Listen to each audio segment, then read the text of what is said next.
Hi, I'm Katie. Welcome to my channel. I am reading the Akashic Records and channeling Reiki energy for the collective energies for the new moon, September 25th, 2022. And I'm just going to summarize what came through. The painting, my paintings always kind of, I do them separately from my recorded reading, but they give this more like a liminal experience of what's coming through.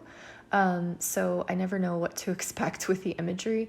I have noticed that the imagery has been showing the last few readings more of this, like these two figures. And what I'm kind of sensing into is that this feels more like masculine and feminine energy and the balance between the two, which is a really universal process. We all have both masculine and feminine energies within us, and we have that within the world as well. And society for the long time has been run more by the masculine energy within us. So what this is, it feels like it's calling for is really more of a divine balance and a healing on both aspects of the masculine and feminine energies within. So I think it's sort of this union coming together within us and, deep healing process. So that I just wanted to kind of express is what I reflected on in terms of what was coming through most in the painting, and this kind of urge to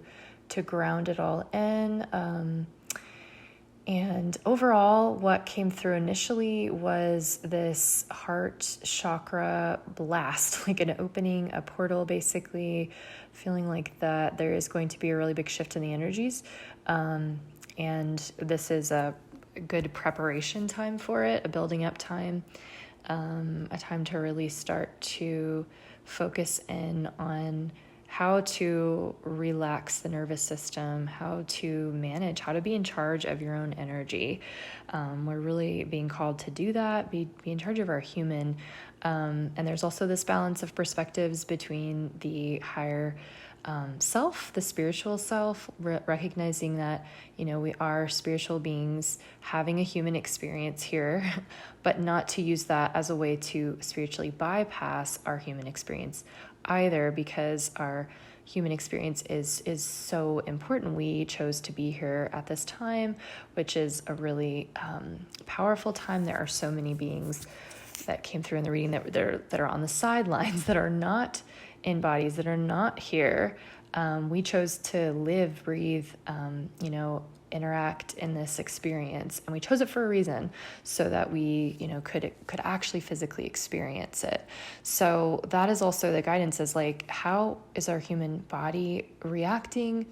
What do we really need? That attunement again, which has been coming in the last couple of readings, this sort of more of this embodiment and presence within the body. And I think that is just building up because it is so necessary. So I'm hoping to add on some short videos on just some nervous system tools to be able to regulate, work with the body, some information that's come in through the Akashic Records for me, and in other ways that I can share, some breathing tools, just some ways to bring back connection with the body that feels really important at this time. And it's sort of like, if not now, when it's a choice, and anybody really listening to this is probably more ready to start rising up and actually taking care of moving maybe more out of the victim and being more in control of your inner experience.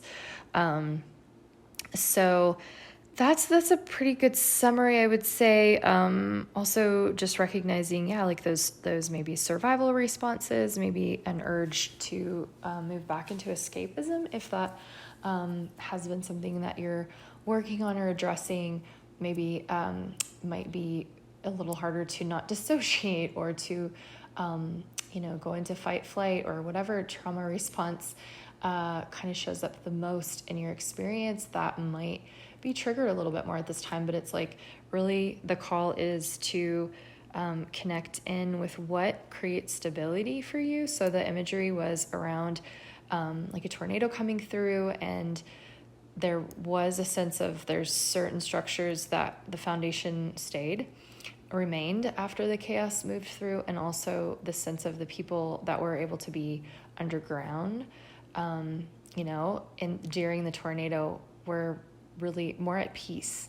So it's like we need to start focusing on how are we going to become more of that underneath the ground, stability, finding that within ourselves. So the guidance was, like finding a space in your home that is like really designated maybe for your sacred a space where you do your breathing, you do your grounding, whatever it is that's designated, or it's like a space in your backyard, or a space in your city that you go to that is relaxing for you and regulating for you. Then it's also like, these external spaces, but also the most important is the spaces within you. So it might be kind of like pinpointing spaces in your body, such as a space within your heart, maybe your feet, maybe it's in your gut, maybe it's in your toes, whatever space it feels like is the most centering for you. Start to get really detailed with it. You may want to make art around it, do something that expresses it, write about it, but something that will really create a gateway so that you already have a lot of access to it, so that when you need it, it's there. So this is really important to just really be like kind of bunkering down, I want to say, on, like how to really care for yourself, care for your body, care for your human. So thank you so much for watching, listening. I really appreciate your support, and I look forward to creating more videos and sending so many blessings to you.